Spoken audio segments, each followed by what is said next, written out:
मंडळी, अजितदादांनी शेवटच्या भाषणात एक वाक्य वापरलं होतं, राजकारण खूप वंगाळ आहे.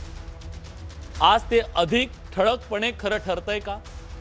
महाराष्ट्राच्या राजकारणात सध्या सुरू असलेला जो सत्ता संघर्ष आहे तो कुठल्याही वेब सिरीजपेक्षा अधिक उत्कंठावर्धक, अधिक गुंतागुंतीचा आणि अधिक अस्वस्थ करणारा आहे. जिथं सिंहासनासाठी रामायण आणि महाभारत घडलं, तिथं आजच्या सत्ताकारणात असे संघर्ष अनपेक्षित अजिबात नाहीयेत. पण इथं लढाई केवळ सत्तेची नाहीये, ती ओळखीची, वारशाची आणि नियंत्रणाची आहे. राजकारण हे खूप चंचल असतं. परिस्थिती बदलली की सगळं बदलतं. जुनं सगळं विसरून जा रे, असं सांगणारे अजित पवार गेले आणि राष्ट्रवादीच्या नेत्यांचे सूरच बदलले. कालपर्यंत जे अशक्य वाटत होतं ते आज शक्यतेच्या चर्चेत आहे, आणि जे स्वप्न म्हणून मांडलं जात होतं ते आज भीतीचं कारण बनलंय का? खरं तर दोन राष्ट्रवादी एकत्र याव्यात ही अजितदादांची इच्छा होती. तीच इच्छा आज अनेक कार्यकर्त्यांची आहे. मात्र प्रश्न असा आहे की ही एकत्र येण्याची चर्चा खरंच विलिनीकरणासाठी आहे की पक्षावरच्या ताब्यासाठी? नेते जुन्या बैठका, संदर्भ आणि भेटींचे दाखले देत आहेत. पवारांनी, तटकरे आणि पटेल हे पक्षाचे नेते असून ते निर्णय घेत आहेत हे ठळकपणे अधोरेखित केलंय. त्यावर प्रदेशाध्यक्ष सुनील तटकरेंनी ती बैठक विलिनीकरणासाठी नव्हती असं सांगून जणू विलिनीकरणापासून हात झटकले. खरी गुंतागुंत इथं उघड होतीये. अजित पवार यांच्यानंतर राष्ट्रवादीची सूत्र तटकरे, पटेलांच्या हाती जात आहेत. हे पवारांना सूचित करायचंय का? आणि जर विलिनीकरण झालं तर पक्ष पुन्हा पवार कुटुंबाच्या केंद्राभोवती फिरू लागेल ही भीती तटकरे आणि पटेलांच्या मनात आहे का? हा संघर्ष तत्वांचा आहे की ताब्याचा आहे? संघटनात्मक ऐक्याचा आहे की वैयक्तिक वर्चस्वाचा आहे? सुनेत्रा पवार यांच्या भूमिकेकडे सुद्धा सगळ्यांच्या नजरा लागल्या. पक्षाची सूत्र हाती घेतल्यानंतर त्या दोन राष्ट्रवादी एकत्र आणण्यासाठी पुढाकार घेतील की जुन्या राजकीय जखमांचा हिशेब चुकता करण्याचा एक काळ सुरू होईल? समेटाची भाषा घेतली जाईल, बोलली जाईल की सोडाची शांत रणनीती आखली जाईल? खरं तर ही लढाई केवळ पक्षांची नाहीये, ती अनेक महत्वाकांक्षांची आहे. एकीकडे पवार कुटुंबातील राजकीय महत्वाकांक्षा आहेत, तर दुसरीकडे राष्ट्रवादीतल्या ज्येष्ठ नेत्यांच्या स्वतःची ओळख आणि नियंत्रण टिकवण्याची धडपड आणि ती महत्वाकांक्षा आहे. कार्यकर्त्यांच्या भावना, मतदारांची अपेक्षा आणि महाराष्ट्राच्या राजकीय स्थैर्याचा प्रश्न या सगळ्यांपेक्षा वर कोणाची तरी महत्वाकांक्षा राहणार की खरंच जनतेला समोर ठेवून निर्णय घेतले जाणार? इथं खरा कस लागणार आहे या सगळ्यांचा. त्यामुळे विलिनीकरणाची आशा या सगळ्यामध्ये आता मावळली आहे का, हाच प्रश्न घेऊन चर्चेला आलोय. पण बघूया काय प्रतिक्रिया आहे. या सगळ्याबद्दल आपण बोलणार आहोत मान्यवर पाहुण्यांच्या सोबत. या चर्चेत सहभागी होण्यासाठी आपल्यासोबत राष्ट्रवादी शरदचंद्र पवार पक्षाचे प्रवक्ते विकास लवांडे आहेत. आपल्यासोबत राष्ट्रवादी काँग्रेसच्या नेत्या रुपाली ठोंबरे पाटील आहेत. आपल्यासोबत या चर्चेत आपल्यासोबत प्रतिभा शिंदे जोडले गेलेले आहेत, राष्ट्रवादी काँग्रेसच्या नेत्या आणि प्रवक्त्या. आपल्यासोबत नागपूर लोकमतचे संपादक श्रीमंत माने सर आहेत आणि लोकमत पुणेचे संपादक संजय आवटे सर सुद्धा आहेत. मी सगळ्यांचं स्वागत करतो. चर्चेची सुरुवात मी करणार आहे ती म्हणजे आत्ता या घडीला प्रतिभा शिंदे यांच्यापासून. त्याचं कारण असं आहे की जी चर्चा महाराष्ट्राच्या राजकीय वर्तुळात सुरू आहे, कालपर्यंत या बडे मुद्देच्या कार्यक्रमात सुद्धा दोन राष्ट्रवादीचे प्रवक्ते कसं आम्ही एकत्र येणार आहोत याच्याबद्दलची मांडणी करत होते. एक दिलानं आम्ही किती त्यांना प्रश्न विचारून हे केलं तरी ते भांडत नव्हते, इतका त्यांच्यात गोडवा निर्माण झाला होता. आज परिस्थिती काय प्रतिभाताई?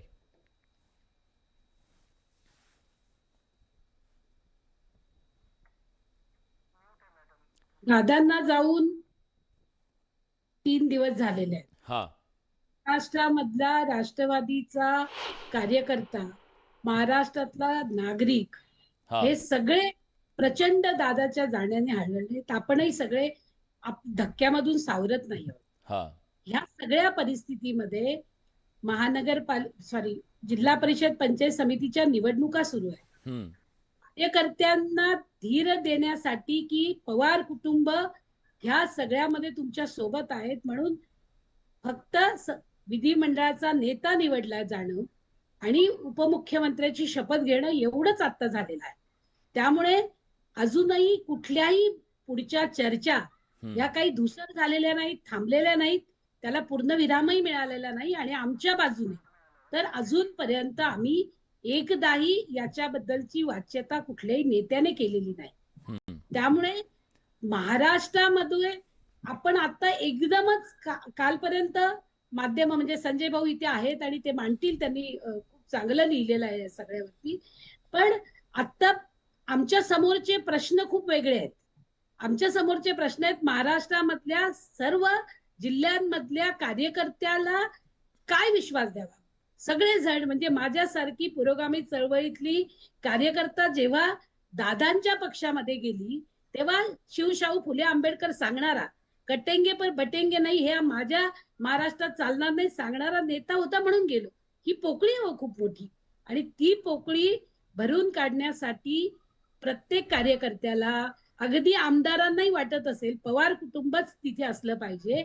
आणि तो धीर जेव्हा सुनेत्रा वहिनींनी दिला तर त्यांना आपण सगळ्यांनी हे समजून घेतलं पाहिजे. आणि अतिशय दुःखद अंतःकरण असलं तरी एक महिला नेता म्हणून उभी राहते आहे आणि सगळ्यांना सांगते की मी आहे या सगळ्या याच्यामध्ये आणि मग पक्ष उभा राहतो. याच्याकडेही आपण नीट बघितलं पाहिजे असं मला अतिशय नम्रपणे वाटतंय. ठीक आहे.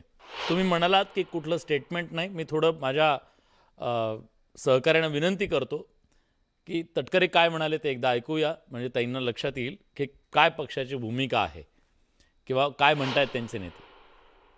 दस्तूर खुद्द आदरणीय अजितदादाने एक पत्रकार परिषद घेतली होती आणि त्या पत्रकार परिषदेमध्ये स्थानिक स्वराज्य संस्थांच्या निवडणुका ज्या आता होत आहेत त्या संदर्भामध्ये चर्चा झाली. अशी स्पष्टपणाचा खुलासा किंवा माहिती पत्रकारांशी संवाद करत असतानाच आदरणीय अजितदादांनी त्या ठिकाणी केलेली होती. हे आपल्याला सर्वांनाच ते विदित त्या ठिकाणी आहे. दोन्ही राष्ट्रवादीचं विलिनीकरण जे आहे ते होणार होतं. 12 तारखेला गोष्ट आपण होणार होती. एक भाग असा आहे की त्या दिवशीची चर्चा झाली त्याच्याबद्दलची स्वतः माहिती आदरणीय अजितदादांनी त्या ठिकाणी पत्रकार परिषद घेऊन बारामतीमध्ये त्या ठिकाणी दिलेली आहे. आज हे सगळं झाल्याच्या नंतर सविस्तरपणाने आम्ही या बाबतीमध्ये आपल्याशी बोलू. ऐकलं आपण, महाराष्ट्रानं ऐकलं, सगळ्यांनी ऐकलं आणि सगळे हुशार आहोत आपण. विकास लवांडेजी, तुम्ही काय रीड केलं? बिटवीन द लाईन्स काय दिसल्या तुम्हाला, काय ऐकायला आल्या? विलासजी, आपण मगाशी प्रतिभाताईंची प्रतिक्रिया ऐकली. खरं तर प्रतिभाताई या चळवळीतल्या कार्यकर्त्या आहेत. त्यांनी जे काही मत मांडलं ते कदाचित त्यांचं वैयक्तिक मत त्या मांडत असाव्यात, त्या सकारात्मक विचार करत असाव्यात असं मला दिसतंय. कारण अजितदादांच्या राष्ट्रवादी पक्षामध्ये निश्चितच जे विचारधारेला मानणारे लोक आहेत ते लोक, चळवळीतले पुरोगामी विचाराचे किंवा शिवशाहू फुले आंबेडकरांच्या विचारांचे लोक, यांच्या प्रतिक्रिया ह्या प्रतिभाताईंच्या सारख्याच येऊ शकतात किंवा तशा आहेत. त्यांच्याच पक्षातल्या 2 मंत्र्यांनी म्हणजे बाबासाहेब पाटील सहकार मंत्री असलेले आणि अण्णा बनसोडे पिंपरी चिंचवड मधले आमदार, या दोघांच्या प्रतिक्रिया आजच्या त्यांनी सांगितलं की आम्हाला अजितदादांनी सांगितलं होतं पुढे जाऊन आपल्याला दोन्ही पक्ष एकत्र करायचे आहेत. आज पवार साहेबांनी सुद्धा पत्रकार परिषद घेऊन आवर्जून त्याच्या संदर्भातली उत्तरं आपल्याला जी अपेक्षित होती माध्यमांना ती मिळालेली आहेत. जयंत पाटील साहेबांनी सांगितलेलं आहे, मी स्वतः त्याचा साक्षीदार आहे. 10 दिवसापूर्वी बारामती हॉस्टेलला माननीय अजितदादांच्या समवेत मी, रोहितदादा पवार, माजी आमदार सुनील भुसारा, रविकांत वरपे, पंकज बोराडे असे आम्ही 5 लोक अजितदादांच्या बरोबर 1 तासभर होतो.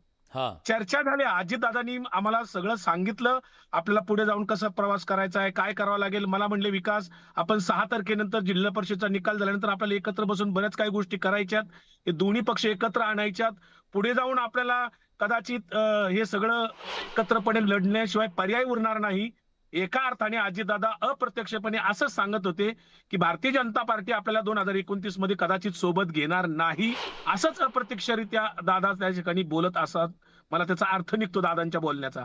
कारण आजचं जर आपण आलोक नावाच्या एका कार्टूनकाराचं जर कार्टून पाहिलं, आज सोशल मीडियात प्रचंड व्हायरल आहे ते. हा राष्ट्रवादी काँग्रेस पक्षामध्ये जे 4 प्रमुख नेते स्वतःला ते म्हणवतात की ज्यांच्या नावावर महाराष्ट्रात दादांच्या पक्षाला मतं मिळालेली नाहीयेत, हम्म असे 4 लोक आता पक्षाचा ताबा घेऊन त्या ठिकाणी घाईघाई, पवार कुटुंबियामध्ये कुठलंही दुःखाचं तिथलं सावट हटलेलं नव्हतं. अजितदादांच्या चितेवरचा अजून अग्नी विझलेला नव्हता. अस्थि विसर्जन झालेलं नव्हतं. तोच त्यांच्या मिटिंगा बारामतीतच होत्या. मी 2 दिवस बारामतीतच होतो. राग सावडण्याच्या कार्यक्रमापर्यंत होतो. आणि मला नवल वाटतं की अंत्यविधीला इतकी, विलाजी तुम्ही पण होता तिथे, इतकी मोठी लाखोंचा जनसमुदाय होता. हो. पण राखेच्या कार्यक्रमाला जे म्हणतात की अजितदादा आमचं एक कुटुंब होतं, आमच्या कुटुंबाचे प्रमुख होते, अजितदादा आमच्या हृदयात होते, ज्यांनी अजितदादांचा फोटो लावून मतं मागितली, ते लोक मात्र दादांच्या राखेला तिकडे हात लावायला आले नाहीत. त्यांच्या पक्षातले 2च लोक मला दिसले, जुन्नरचे माजी आमदार अतुल बेनके आणि सोलापूरचे जिल्हा अध्यक्ष उमेश पाटील. बाकी मला कुणीही तिथलं प्रमुख आमदार म्हणा, मंत्री म्हणा, पक्षाचा प्रतिनिधी जबाबदार कुणीही तिथं दिसला नाही. याचं मला वाईट वाटलं, कारण अजून चितेवरचा अग्नी विझलेला नसता. यांना कुठली घाई झाली होती अशी की हा. सुनेत्रा वहिनींना ताबडतोब रात्रीचं तिकडे मुंबईला घेऊन बोलवलं काय, तिकडे मिटिंगा काय, चर्चा काय? अरे तुम्ही थोडीतरी माणुसकी दाखवा कुठेतरी. ठीक पवार आहे. कुटुंब मी एक दुःखातनं छोटीशी सावरलेलं कमेंट होतं. घेतो, मला विश्लेषणावर जायचंय या सगळ्याच्या. प्रतिभाताई, एक सामान्य भावना सध्या तुमच्यापर्यंत सुद्धा ती पोहोचत असेल, सोशल मीडियावर आपण सगळेजण आहोत. सामान्य भावना तिथून येईल असं आपण गृहीत धरलं तर लोकांना थोडंसं हे नाही पटलेलं, हे घाई झाली, तुम्हाला काय वाटतं? त्यांचं म्हणणं आहे पण विलास ऐकलं. भाऊ, हा नाही, मी ऐकलं विकास भाऊंचं. मला थोडंसं आश्चर्य वाटलं की हे विकास भाऊ, मीच राष्ट्रवादीत अजितदादांच्या सोबत गेली म्हणून फेसबुकवरती कॉमेंट्स करणारे आणि मला माझं पुरोगामित्व कसं संपलंय हे सांगणारे अचानक त्या सगळ्या प्रक्रियेमध्ये इतका एकतर बोलताय, त्याचं मला आश्चर्य वाटलं. दुसरी गोष्ट, ते जेव्हा म्हणतात की राग सावडली गेली नाही, त्याच्यामध्ये सगळं पवार कुटुंब होतं. आणि आपण पवारांचं, अजितदादांचं विशेषतः आपण बघितलेलं आहे की ते किती पुरोगामी होते. या सगळ्या याच्यामध्ये विकास भाऊंनी त्याचा मुद्दा करावा आणि त्याचा सगळा भाऊ करावा, हे अत्यंत दुःखद आहे. महाराष्ट्रामधल्या जनतेच्या भावना मी समजू शकते आणि मी तुमच्या माध्यमातून सांगू इच्छिते की अजितदादा हे असं व्यक्तिमत्व आहे की ते होतं की जे आपण त्या व्यक्तिमत्वाला आपण बघितलंय की कायम कार्यरत असणारा व्यक्ती. आणि अशा दादांच्या कार्यकर्त्यांना एकटं पण वाटू नये. दादांच्या कार्यकर्त्याला वाटावं की हा पक्ष पवार कुटुंबाच्याच हातामध्ये आहे, हा मेसेज दिला गेला. असं असताना अशा पद्धतीनं बोललं जावं. आणि ठीक मग आहे. अजून मी तुम्हाला सांगते, तटकरेंचं बोलणं ऐकलेलं आहे. त्यांनी कुठल्याही याच्यामध्ये डायरेक्ट डिनाय केलेलं नाही. म्हणून तर म्हणालो त्यामुळे बिटवीन द कृपा लाईन्स करून वाचा, म्हणून रीड करा काय तुम्हाला बिटवीन द वाचता लाईन्स येतं. हा. पॉझिटिव्ह पण घ्या. तुम्ही बिटवीन द लाईन्स पॉझिटिव्ह पण घ्या. काही चर्चा होऊ शकते. थोडा वेळ द्या. आहे. इतक्या केलेला प्रहार दादाच्या जाण्यानं लगेच पुसला ठीक आहे. जाईल. मला 2 असं पाहुण्यांकडे होणार जायचं. विकाजी येतो, मी तुमच्याकडे येतो. आणि मला प्रतिभाताईंच्यावर बरं, थोडंसं एक छोटी कमेंट, जास्त वेळ नको. हा. मला एक सांगायचंय. दोन्ही तुम्ही जे प्रस्तावनेत सांगितलं, ती अजितदादांची इच्छा होती की आपल्याला हे दोन्ही पक्ष एकत्र आणायचे. अजितदादांची मनापासून इच्छा होती आणि कुटुंब एक करून पक्ष दोन्ही एकत्र पुढे जायचेत, ही अजितदादांची व्यक्तिगत इच्छा होती. ते त्या पद्धतीने कार्यरत होते, त्या पद्धतीने चर्चा करत होते. आज तुम्ही जे प्रश्न विचारलाय की त्याला खीळ बसले का, तर होय, निश्चित खीळ बसलेली आहे. नाही, पण लगेचच काही होणार नाही. विकासजी कारण ऐका ना, आता इथे ऐका आपल्याला कोणालाही वाटत नसावं. विकासजी ऐका. आपल्याला वाद नाही करायचा. पुढचे काही दिवस तरी कोणी काय पाळो न पाळो, आपण पाळूया. आपण पुढचे काही दिवस, किंवा 8-10 दिवस तरी मी ठरवलंय की वाद करायचा नाही आणि मी करू देणार नाही कुणाला.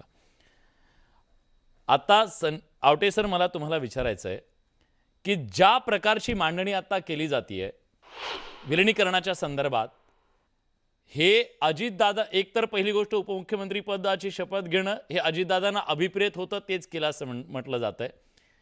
आणि एका बाजूला ते सांगतायत की ही अजितदादांची इच्छा होती, शेवटची इच्छा होती दोघांचं विलिनीकरण करणं, पण त्यांच्या नेत्यांचे सूर वेगळे दिसत आहेत. याचा अर्थ काय आहे? राष्ट्रवादीमध्येच 2 गट होते का विलिनीकरण करावं आणि न करावं म्हणणारे? एक अजितदादा आणि दुसरे नेते.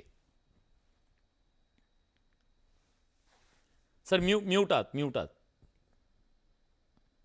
एक गंमत अशी आहे हम्म, विलास, की शरद पवार गटाचे नेते जे आहेत त्यांचं सुरू आहे तुला ते 8 वेळेला का सारे, हम्म, आणि अजित पवार गटाचे जे सगळे लोक आहेत ते मात्र ही तुझी आठवण टाळली पाहिजे, असं सगळं सुरू आहे. हम्म, हम्म. मला असं वाटतं की मुळात विलिनीकरणाच्या अनुषंगानं साधी गोष्ट अशी आहे की अजित पवारांची इच्छा होती, याच्यामध्ये काही शंकाच नाहीये, आणि त्या प्रकारची विधानं त्यांनी केलेली होती. हो. महानगरपालिकेला सुरुवात झाली होती.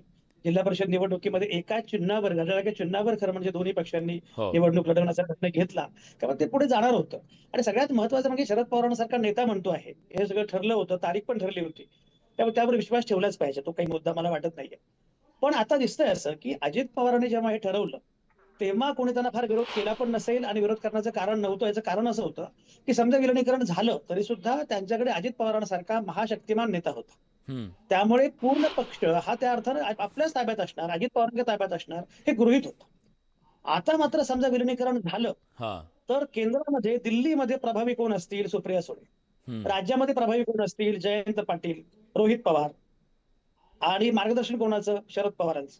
तर या सगळ्यामध्ये आपलं स्थान काय, हा प्रश्न प्रफुल्ल पटेलांना पडला असणार, हा प्रश्न सुनील तटकरे यांना पडला असणार, हा प्रश्न छगन भुजबळ, धनंजय मुंडे यांना पडला असणार, आणि ज्यांचा आपण फार विचार करत नाही पण तो केला पाहिजे, ते म्हणजे या सगळ्यामध्ये पार्थ पवारांचा रोल फारच मोठा आणि क्रुशियल आहे. म्हणजे आपण जर बघितलं की नरेश अरोरा यांचा डिझाईन बॉक्स जी काही कन्सल्टिंग कंपनी आणली, तर त्यामध्ये पार्थ पवारांचा वाटा फार मोठा होता. अरोरांचा त्यामुळे पण या असू सगळ्या शकतो परिस्थितीमध्ये कदाचित अगदी, तर डिसिजन या सगळ्या मेकिंग मध्ये. परिस्थितीमध्ये हम्म, येस अगदी अगदी या सगळ्या परिस्थितीमध्ये मला असं वाटतं की पार्थ पवारांचा वाटा फार मोठा आहे. नरेश अरोरा या सगळ्या प्रक्रियेमध्ये केंद्रस्थानी होतेच, त्यामुळे प्रफुल्ल पटेल, नरेश अरोरा, सुनील तटकरे या सगळ्यांचं हे म्हणणं आहे. मला असं दिसतंय विलास की बेसिकली या सगळ्या लोकांना आता असं वाटतंय की जर विलिनीकरण झालं तर त्याचा फायदा आपल्याला काहीच होणार नाही, लाभार्थी वेगळेच असतील आणि उलट पक्षी तोटे असतील. हा. दुसरं काय माहितीये का, म्हणजे एक लक्षात घेतलं पाहिजे की आपलं राजकारण हे फार विचित्र सगळ्या गुंतागुंतांचं मिश्रण आहे. हम्म, म्हणजे सरंजामी मानसिकता पण आहे, लोकशाही पण आहे, एकपक्षीय वर्चस्वामुळे लोकशाहीची पायमल्ली पण आहे, मार्केटिंग आणि इमेज मेकिंग पण आहे, आणि कुटुंब, कबिला, भाऊबंदकी पण आहे. म्हणजे त्यामध्ये शेवटी असं आहे की सुनेत्रा पवारांना सुद्धा असं वाटणं शक्य आहे की जर रोहित पवार आले तर त्या तुलनेमध्ये पार्थ पवार मागे पडू शकतो. हम्म. तर या सगळ्या कारणामुळे जर विलिनीकरण झालं तर आपल्याला तोटा जो होईल, फायदा होणार नाही, असं एकूण या सगळ्या लोकांना वाटत असावं. पण मला असं वाटतं की त्यासाठी ज्या प्रकारची पावलं उचलली गेली, म्हणजे मला कायम प्रश्न पडतो, हा. ते प्रफुल्ल पटेल नावाचे जे गृहस्थ आहेत ना, ते निवडणुका सुरू असतात तेव्हा कुठे दिसत नाहीत, जेव्हा बाकी सगळे वैचारिक भूमिका मांडत असतात तेव्हा कुठे असत नाहीत, पण जेव्हा असं काही घडतं तेव्हा मात्र प्रफुल्ल पटेल सगळ्यात अगोदर पोहोचलेले असतात. हम्म, तर प्रफुल्ल पटेलांचं जे काही महत्व अशा बरोबर योग्य वेळी असतं, तर मला हे कळत नाही मुळामध्ये की या प्रकारच्या ज्या गोष्टी झाल्या आणि काही काही झाल्या किंवा काय, तो मुद्दा वेगळा. म्हणजे मला असं वाटतं की 2 दिवसामध्ये शपथविधी घेत यात विशेष काही नाही. पण जेव्हा शरद पवार असं म्हणतात की मला या शपथविधीची कल्पनाच नाहीये, मला अजिबात माहिती नाहीये, कुठली चर्चा झालेली नाहीये, तर मला असं वाटतं की या प्रकारे अत्यंत शरद पवारांना अंधारात ठेवून, पवार कुटुंब असं म्हणत असतो पण सुप्रिया सुळे आणि शरद पवार हे शपथविधी कार्यक्रमाला सुद्धा पोहोचू नयेत असं सगळं करत, ज्या प्रकारे या तिघा चौघांनी जे काही सगळं केलं त्यातून महाराष्ट्रासमोर जे चित्र आलं ते मात्र अत्यंत विदारक आणि अत्यंत वाईट होतं.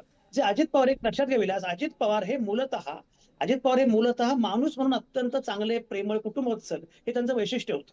त्या अजित पवारांच्या पश्चात मात्र ज्या प्रकारचं दर्शन घडलं ते फार विदारक होतं, वाईट होतं, आणि राजकारण या प्रकारे असू नये खरंय. असं वाटणार होतं. श्रीमंत माने सर, आता शरद पवार यांनी एक महत्त्वाचं वक्तव्य केलं सकाळी. ते असं म्हणाले की या सगळ्या विलिनीकरणाच्या प्रक्रियेच्या बद्दल अजित पवारांची इच्छा होती आणि ते पूर्ण व्हावं ही माझी इच्छा आहे, म्हणजे आमची इच्छा आहे, असं ते म्हणाले. एक स्टेटमेंट. दुसरं त्यांचं स्टेटमेंट असं आहे की आता मात्र अजित पवारांच्या जाण्याच्या नंतर त्याला खंड पडू शकतो. याचा अर्थ शरद पवार यांना ही गोष्ट लक्षात आलेली आहे का की परिस्थिती बदलली आहे आणि आता विलिनीकरणाच्या बद्दलच्या प्रक्रियेला खो बसलेला आहे? विलासी, आपण सगळी चर्चा जी करतो आहे ती राष्ट्रवादीच्या 2 गटांना केंद्रस्थानी ठेवून करतो आहोत, हम्म, आणि पण ती तशी नाहीये. तिला बर. एक व्यापक राजकीय पट आहे, तो राज्यातल्या सत्तेशी संबंधित आहे, तो केंद्रातल्या सत्तेशी संबंधी आहे, आणि त्याचबरोबर ज्याला आपण चेक्स अँड बॅलन्सेस म्हणतो अशा पद्धतीच्या एका राजकीय शहकाटशहाच्या राजकारणाचा पण त्याला एक वेगळा संदर्भ आहे. त्याचं कारण असं आहे की आता असं दिसतंय आहे की हे खरं आहे आणि हे सगळ्यांनी मान्य केलंय. म्हणजे मी एक उदाहरण म्हणून सांगतो की अंत्यसंस्काराच्या वेळेला सुद्धा नरहरी झिरवाळ आणि अन्य काही मंत्री जे आता सत्तेत सहभागी आहेत ते अगदी मोठ्या आवाजात सांगत होते की एकीकरण हे ऐक्य किंवा एकत्रीकरण हे आता फक्त औपचारिकता बाकी आहे, हो. असं सांगत होते परवा दिवशी. पण त्याच्यानंतरची सगळी समीकरणं बदललेली आहेत आणि आता आज असं दिसतं आहे की जे शरद पवारांच्या वाक्यामधून आलं, जे जयंत पाटील, शशिकांत शिंदे या तिघांनी, म्हणजे शरद पवार, जयंत पाटील आणि शशिकांत शिंदे या तिघांनी जे घटनाक्रम सांगितला, तारखा सांगितल्या, बैठकीच्या तारखा सांगितल्या, आता विकास लवांडे ज्या तारखांचा 10 तारखेच्या याचा उल्लेख करतायत, हे सगळं जर पाहिलं तर असं दिसतं आहे की आता शरद पवारांचा जो गट आहे तो हे सगळं रेफरन्सेस बाहेर याच्यासाठी काढतोय की त्यांना ते एकत्रीकरण हवं आहे किंवा ते होणार होतं हे त्यांना उघड करायचं. मात्र जे सत्तेत सहभागी असलेला अजित पवारांचा गट आहे त्यांना मात्र हे आता नको दिसते. त्याचं कारण असं आहे की अगोदरच्या परिस्थितीमध्ये जर एकत्रीकरण झालं असतं तर कदाचित या आघाडीचं एकूण वजन टिकवून ठेवण्यासाठी अजित पवारांसारखा खमक्या नेता तिथं होता आणि तेच लीडर होते. म्हणजे या एकत्रित राष्ट्रवादीचे लीडर अजित पवारच असते. यामुळं त्यांना तशी काही चिंता नव्हती किंवा पक्षातल्या मोठ्या नेत्यांना मी हे समजून सांगेन असे जे त्यांची जी भूमिका होती जी सांगितली जाते आता ती पण त्याच्यातूनच आलेली होती. हे व्यापक याच्यासाठी आहे की जर या नेत्यांना जर नको असेल तर ते भाजपला नको आहे आणि भाजपला याच्यासाठी नको आहे. पण जर ती विलिनीकरण होणार होतं तर ते भाजपच्या ग्रीन सिग्नल शिवाय कसं शक्य आहे? कारण ह्याच्यातली जी नावं होती, जी नावं बैठकींमधली वेगळी नावं होती, हो हा, कारण आपण नाही, बडे पण मुद्द्यामध्ये एक भाजपला सुद्धा लक्षात तो घ्या, प्रश्न विचारला होता सर, तुम्हाला मान्य आहे का? भाजपला हे मान्य असेल की नसेल याचा संदर्भ आता ते महत्वाचा नाही, याच्यासाठी राहत नाहीये. कारण अजित पवारांच्या गटाकडून एकटे अजित पवारच बोलत होते, बाकी कुणी फारसे नव्हते त्याच्यामध्ये सहभागी आणि या उलट शरद पवारांच्या गटाकडून मात्र दुसरी फळी बोलत होती. तर हे जे आहे हे सगळ्यात महत्वाचं आहे. आणि याच्यातला आणखी एक मुद्दा आहे. भाजपची भूमिकेच्या अनुषंगाने आपल्याला राष्ट्रवादी काँग्रेस जे ती एकत्रित असो किंवा विभाजित असो, राष्ट्रवादी काँग्रेसची उपयुक्तता काय आहे याच्याबद्दल मात्र आपल्याला गंभीरपणे विचार करावा लागेल. त्याचं कारण असं आहे की भाजपला राष्ट्रवादी काँग्रेसची जी उपयुक्तता आहे ती विरोधकांची, विशेषतः धर्मनिरपेक्ष मतं जी आहेत त्याच्या विभाजनाच्या अनुषंगाने उपयुक्तता अधिक आहे भाजपचं बळ वाढवण्यापेक्षा. त्याचं कारण ज्या शिव, शाहू, फुले, आंबेडकर विचारसरणीचा, ज्या मुंबईमध्ये नवाब मलिकांच्याकडे सगळी सूत्र देण्याच्या संदर्भातले जे सगळे निर्णय आहेत त्याच्यातून विरोधकांच्या म्हणजे भाजप विरोधी मतांमध्ये विभाजन घडवून आणणारा घटक किंवा ताकद असे म्हणून राष्ट्रवादीची उपयुक्तता अधिक आहे. आणि आता अडचण अशी आहे की आता जर एकत्रीकरण झालं तर ती तशीच्या तशीच उपयुक्तता राहील का याच्याबद्दल कदाचित भाजपच्या नेतृत्वामध्ये, भाजपच्या राष्ट्रीय नेतृत्वाच्या मनामध्ये शंका निर्माण झाली असावी आणि म्हणून या सगळ्या प्रक्रियेला आणि इव्हन ह्या तातडीचा शपथविधी सुद्धा त्याच्यातूनच झालेला आहे की हे एकदा एस्टॅब्लिश करून द्यायचं. म्हणजे कदाचित आता हे माझं मत आहे, ते चुकीचं असेल तर मला सांगा. अजित पवार यांच्या नेतृत्वाखालील राष्ट्रवादीला भाजपचं समर्थन असू शकतं, पण अजित पवारांच्या नंतर शरद पवारांच्या नेतृत्वातल्या राष्ट्रवादीला तेच असेल की नाही याच्याबद्दलची शंका. बरोबर, ती साशंकता आहे तीच महत्वाची. हा, ती साशंकता आहे. पण विकासजी मुद्दा हा आहे की शरद पवार ज्या पद्धतीनं आतापर्यंत मांडणी करत होते आणि आज त्यांनी अचानकपणे विलिनीकरण करणार होतो आणि आमची ती इच्छा असं म्हणणं, म्हणजे भाजप सोबत जायला तेही तयार आहेत, हा थेट मेसेज आहे का? आम्ही काय रीड करायचं? नाही, मुळामध्ये आज पवार साहेबांनी पत्रकार परिषद घेऊन जे काही मतं मांडली, आमचे जयंत पाटील साहेबांनी सांगितलं, शशिकांत शिंदे साहेबांनी सांगितलं, पक्षाच्या प्रमुख नेत्यांनी ह्या भूमिका मांडलेल्या आहेत आणि त्याच्यातून लाईन महाराष्ट्राला लक्षात आलेली आहे. परंतु जे काही विलिनीकरणानंतरच्या जे काही नियम, अटी किंवा स्ट्रॅटेजी जी काय असेल ती काही स्पष्टपणे पुढे आलेली नाही, कारण अजितदादा हयात नाहीत. आज अजितदादा हयात असते तर कदाचित जी काय 12 फेब्रुवारी तारीख ठरली होती त्या दिवशी कदाचित त्याच्याबद्दलचं स्पष्टीकरण, तुम्हाला जो प्रश्न पडलाय त्याचं स्पष्टीकरण निश्चितपणे त्यावेळेस मिळालं असतं. परंतु आता ते स्पष्टीकरण घेण्यात अर्थ राहिलेला नाही. मुळामध्ये काय माहितीये का, माने सर म्हणले ते मला अगदी पटतंय की भारतीय जनता पार्टी याच्यामध्ये खेळ करते, राजकारण करते हे निश्चित आहे. कारण पवार नावाचा जो ब्रँड आहे या महाराष्ट्रातला, जो सेक्युलर विचारधारा, सर्वधर्म समभावी किंवा पुरोगामी विचाराचा जो काही वारसा पवार कुटुंबियाकडनं चालवला जातो किंवा त्यांचा जो पक्ष आहे, हा पक्ष भाजपाचा खरा अडथळा आहे आणि हा. हा अडथळा कदाचित वेगळ्या मार्गाने कसा आपल्याला नष्ट करता येईल. आणि महाराष्ट्रामध्ये पवार नावाचा ब्रँड एकदा हटला की मग आपल्याला राज्य करायला मोकळं झालं. मग पवारांच्यातले काही लोक आपल्या हाताशी धरायचे, म्हणून अजितदादांच्या पक्षातले काही लोकांना ते हाताशी धरून हे राजकारण पुढच्या काळात सुद्धा सातत्याने करत राहतील. परंतु याच्यामध्ये आता पुढच्या काळामध्ये खऱ्या कसोटी लागणार आहेत, परीक्षा लागणार आहेत. कारण भारतीय जनता पार्टीने आज बघा सुनेत्रा वहिनींना उपमुख्यमंत्रीपद देताना अर्थ खातं दिलेलं नाहीये. म्हणजे भाजपाला काहीतरी वेगळं याच्यातून साध्य करायचंच आहे. हा. आणि सुनेत्राताईंच्या उपमुख्यमंत्री पदाबद्दल आम्हाला दुःख वाटायचे काहीच कारण नाहीये. उलट त्याचा आनंदच आहे की पहिली महिला उपमुख्यमंत्री झाली. परंतु ज्या पद्धतीने ते काही खेळ करणारे लोक होते, भारतीय जनता पार्टीच्या इशाऱ्यावर नाचून जर अजितदादांचा पक्ष चालणार असेल तर त्या पक्षाला निश्चितपणे पुढच्या काळात धोका निर्माण होऊ शकतो. तो पक्ष हायजॅक होऊ शकतो. अशी सुद्धा परिस्थिती भविष्यात उद्भवू शकते. म्हणूनच पवार साहेबांनी आज जे काय ऍक्टिव्ह झालेत, पवार साहेब काल नीरा नदीवर तिथला प्रश्न शेतकऱ्यांचे घेऊन पवार साहेब पुन्हा ऍक्टिव्ह मोडवर आलेले आहेत. याचा अर्थ पवार साहेबांना काहीतरी दिसतंय. पवार साहेब एक दूरदृष्टी असलेले नेते आहेत. त्यांना महाराष्ट्राच्या राजकारणात सर्वाधिक अनुभव आहे. भारतीय जनता पार्टी काय काय खेळ करू शकतं हे हा. पवार साहेबांना निश्चित ज्ञात आहे. बर, संजय आवटे सर, जी भीती शरद पवार यांना वाटतेय ती भीती आधार आहे, सहआधार आहे की खरंच शरद पवारांना सुद्धा आपलं राजकारण या निमित्तानं साधायचं आहे? मी थेट विचारतो. नाही, मुळात एक लक्षात घ्या की मुळात राजकारण सगळ्यांनाच करायचं आहे, ते करण्यात काही गैर नाही. हम्म. खरं म्हणजे मुळात राजकारण बंगाळ आहे किंवा राजकारण वाईट आहे अशा प्रकारचा भ्रम पसरवण्याची गरजच नाहीये. मला असं वाटतं की राजकारण ही फार महत्वाची गोष्ट आहे. फक्त राजकारणामध्ये लेव्हल प्लेइंग फील्ड पाहिजे, एवढाच त्यातला मुद्दा आहे. आणि हे लेव्हल प्लेइंग फील्ड संपवण्याचा प्रयत्न भारतीय जनता पक्षाचा सुरू आहे. त्यामुळे ही सगळी अडचण मुळात आहे. पण जो प्रश्न तुम्ही विचारलात, एक म्हणजे आता शरद पवारांच्या समोर जो पेच आहे हे अगदी नक्की होतं की जेव्हा अजित पवारांचा पक्ष आणि शरद पवारांचा पक्ष हे दोन्ही पक्ष एकत्र येणार आणि ते एकत्र आल्यानंतर काय प्रकारे पुढे होणार हे सगळं ठरलं होतं. म्हणजे मला असं वाटतं की सत्तेमधून की अजित पवारांचा पक्ष बाहेर पडला असता असं नाही. पण ठीक आहे, त्या सगळ्या संदर्भामध्ये जी स्पेस आहे फुलेशाह आंबेडकरी विचारांची वैचारिक भूमिका जी आहे त्या अनुषंगाने काही करता येईल असं दोघांनी वाटत असावं, त्याप्रमाणे ते निर्णय घेत होते. आता मात्र दिसतंय असं की मगाशी आपण उल्लेख केल्याप्रमाणे की आता जे शरद पवारांना अपेक्षित होतं, जे शरद पवारांना अभिप्रेत होतं ते मात्र आता होताना दिसत नाहीये. आणि त्यामुळे आता ज्या प्रकारे म्हणजे मगाशी जो उल्लेख झाला की शरद पवारांना अंधारात ठेवून ज्या प्रकारच्या सगळ्या गोष्टी झाल्या आणि तुम्ही जर बघितलं तर मुळामध्ये सगळं करताना मुख्यमंत्र्यांशी चर्चा, मुख्यमंत्र्यांच्या भेटीगाठी, त्यामुळे मुख्यमंत्री आणि राष्ट्रवादी काँग्रेसमधला गट, राष्ट्रवादी काँग्रेसचे नेते अजित पवार गटाचे हे सगळे भेटत होते आणि त्यानुसार काय करायचं पुढे हे ठरवत होते. आणि हे सगळं ठरवताना त्याच्यामध्ये शरद पवारांना बाजूला ठेवायचं ही पूर्वअटच होती. शरद पवारांना सोबत घेतलं, सुप्रिया सुळेंना सोबत घेतलं की सगळा पक्ष तिकडे जाईल. त्यामुळे तुम्ही जो मुद्दा म्हटला की वर्चस्वाची लढाई जी आहे तर शरद पवारांना सोबत घ्यायचंच नाही, शरद पवारांना बाजूलाच ठेवायचं हे ठरवलेलं होतं.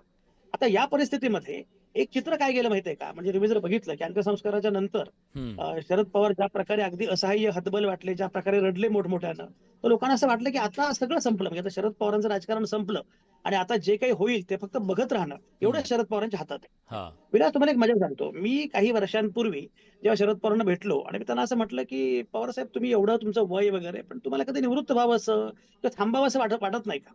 तर ते म्हणजे संजय प्रॉब्लेम असा आहे की जेव्हा जेव्हा थांबावं असं वाटतं तेव्हा नवीन आव्हान येऊन उभं राहतं. 2014च्या सुमारास मला थांबावं असं वाटलं पण सत्तांतर झालं.